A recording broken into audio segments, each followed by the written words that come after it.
महाभारत का युद्ध 18 दिनों तक चला था। युद्ध खत्म होने के बाद कुरुक्षेत्र के मैदान में चारों तरफ खून से लथपथ सैनिकों की लाशें, टूटे हुए रथ सब पड़े हुए थे और ज़मीन पर सैकड़ों गिद्ध, सियार और कुत्ते भोजन की तलाश में घूम रहे थे।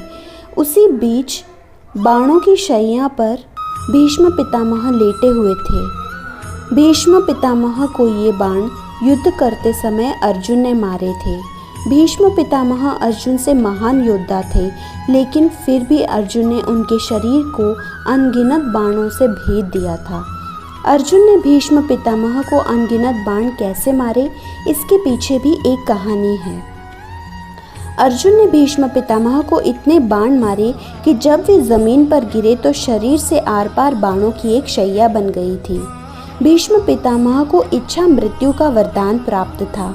अनगिनत बाण लगने के बाद भी उन्होंने अपने प्राण नहीं त्यागे, क्योंकि उन्होंने शपथ ली थी कि जब तक वे हस्तिनापुर को सुरक्षित नहीं देख लेते, वे अपने प्राण नहीं त्यागेंगे।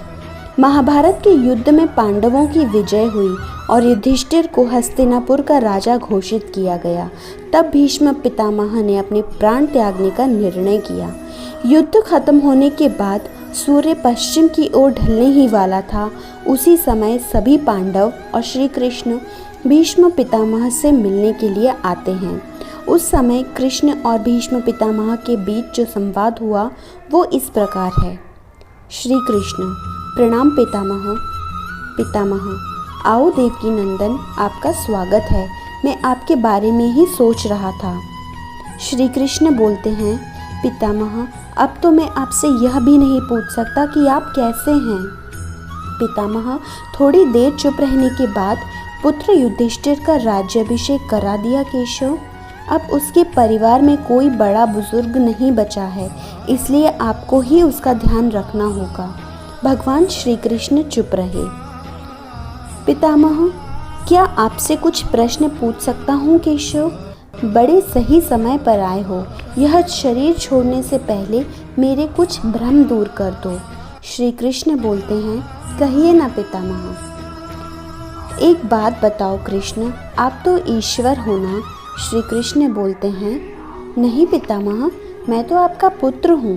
पितामह हंसने लगे और बोले: अब तो ठगना छोड़ दो कन्हैया।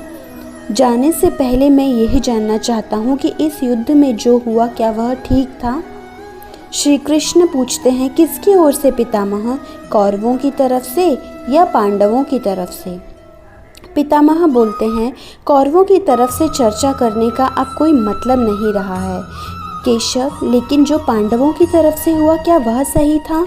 जैसे आचार्य द्रोण का वध, दुर्योधन की जंघा के नीचे प्रहार, दुशासन का छाती चीर देना, निहत्थे कर्ण का वध करना इत्यादि। श्री कृष्ण इसका उत्तर देते हुए बोलते हैं: मैं ये कैसे कह सकता हूँ पितामह? इसका उत्तर तो उन्हें देना चाहिए जिन्होंने यह किया है, मतलब पांडवों को इसका उत्तर देना चाहिए।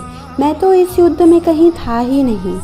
पितामह, विश्व भले ही यह समझता रहे कि महाभारत को अर्जुन और भीम ने जीता है, लेकिन मैं जानता हूँ कि यह आपकी जीत है। मैं तो उत्तर आपसे ही पूछूंगा। श्री कृष्ण बोलते हैं: अगर आप मुझसे ही जानना चाहते हैं तो सुनिए पितामह, कुछ बुरा नहीं हुआ, वही हुआ जो होना चाहिए था। पितामह, यह आप क्या कह रहे हो कृष्ण? मर्यादा पुरुषोत्तम राम का अवतार कृष्ण ऐसा कह रहा है? युद्ध में छल करना तो हमारे संस्कारों में कभी नहीं था, फिर यह उचित कैसे हो गया? श्री कृष्ण बोलते हैं: शिक्षा इतिहास से ली जाती है, लेकिन निर्णय वर्तमान के आधार पर लिया जाता है। राम त्रेता युग के नायक थे। उस समय रावण जैसा खलनायक भी शिव भक्त था और धर्म का महाज्ञानी था, इसलिए श्री राम ने उनके साथ कहीं छल नहीं किया। लेकिन मुझे द्वापर युग मिला है और इस युग में कंस, शकुनी, दुर्योधन, दुशासन जैसे कपटी लोग आए, इसलिए उनकी समाप्ति के लिए हर छल उचित है। पाप का अंत आवश्यक है, चाहे वह जिस विधि से हो। पितामह, तो क्या आगे चलकर आप इन निर्णयों से गलत परंपराएं नहीं प्रारंभ होंगी केशव? क्या भविष्य आपके इन छलों का अनुसरण नहीं करेगा, और करेगा तो क्या यह उचित होगा? श्री कृष्ण बोलते हैं, भविष्य तो इससे भी नकारात्मक आ रहा है पितामह। कलयुग में तो इतने से भी काम नहीं चलेगा। वहाँ मनुष्य को कृष्ण से भी कठोर होना होगा, वरना धर्म समाप्त हो जाएगा। जब क्रूर शक्तियाँ धर्म का विनाश करने के लिए आतुर हों तो नैतिकता अर्थहीन हो जाती है। भविष्य को यह सीखना ही होगा। पितामह, तो क्या धर्म का भी विनाश हो सकता है कृष्ण? और अगर धर्म का विनाश होना ही है तो क्या मनुष्य इसे रोक सकता है? श्री कृष्ण बोलते हैं, सब कुछ ईश्वर के भरोसे छोड़कर बैठना भी मूर्खता है। ईश्वर स्वयं कुछ नहीं करता, सब कुछ मनुष्य को ही करना होता है।